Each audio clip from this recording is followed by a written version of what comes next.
All right, in this section, we're going to be starting to graph some trig functions. But before we do that, I want to review a couple of functions that you should have already graphed before, so this should be review for you.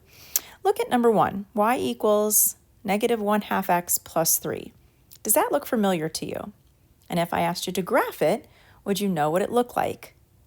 Hopefully you said yes. Hopefully to you, you recognize this as a linear equation in slope-intercept form, y equals mx plus b, where the b, that number in the back, is the y-intercept, and the m, the negative 1/2, is the slope.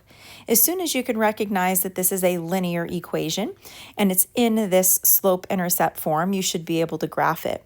We graph it by starting at the y-intercept, which is that positive 3. Then we use this slope of negative 1/2. Remember, rise over run. I'm going to go down 1, and I'm going to go right 2. I'm going to go down 1 and right 2. Negative 1, positive 2, rise over run. I could do it a couple times to make sure that I have a nice, good idea of what this line looks like, and then I can connect the dots on all of these points, and there is my equation of my line. Y equals negative 1/2 x plus 3. All right, look at number 2.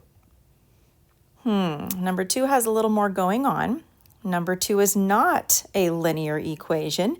If you recognize that there is a squared in here, anytime that I have an x squared, hopefully you recognize it's that being a quadratic or in the shape of a parabola, right? So kind of a U or maybe an upside down U.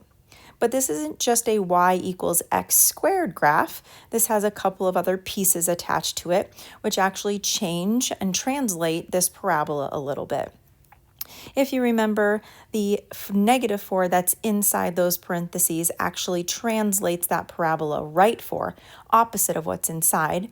The positive 3 in the back shifts it up 3, and the 1/2 in front, because it's positive, means my parabola is going to open up, and because it is a fraction, it is going to be a vertical shrink, so it's going to kind of make it a little bit fat. So I know that this parabola is going to go right 4 and up 3, so I know the vertex is going to start at 4, 3.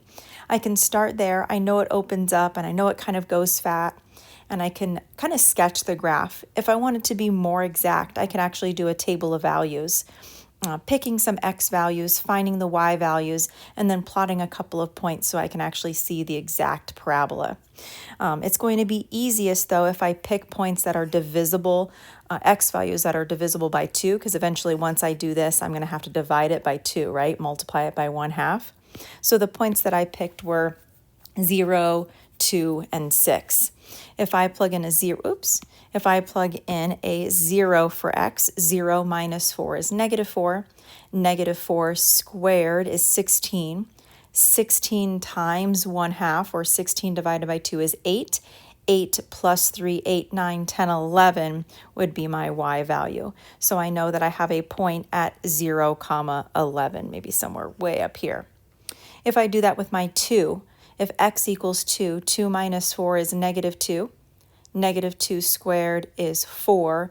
4 divided by 2 is 2. 2 plus 3 is 5. So I'm just plugging in x values, simplifying the rest of the equation to find my y value so that I can plot points so I can get a better picture of what this parabola looks like. There's going to be a point then at 2, 5. Let's go on the other side of this vertex so I can kind of see what the shape of the parabola is here on the right side. I'm going to pick 6. If x equals 6, 6 minus 4 is 2. 2 squared is 4. 4 divided by 2 is 2. 2 plus 3 is 5. So there's another point at 6, 5. I can keep plotting points if I want to, or if I'm just looking for a rough sketch, at least I kind of have an idea of what this parabola looks like. It's opening up, it's a little bit fatter, it is right 4, up 3. All right, so now that we've kind of reviewed that, we're going to start graphing sine, cosine, and even some of the other trig functions, kind of using some of those same ideas that we talked about just now with our linear equation and our quadratic or our parabola.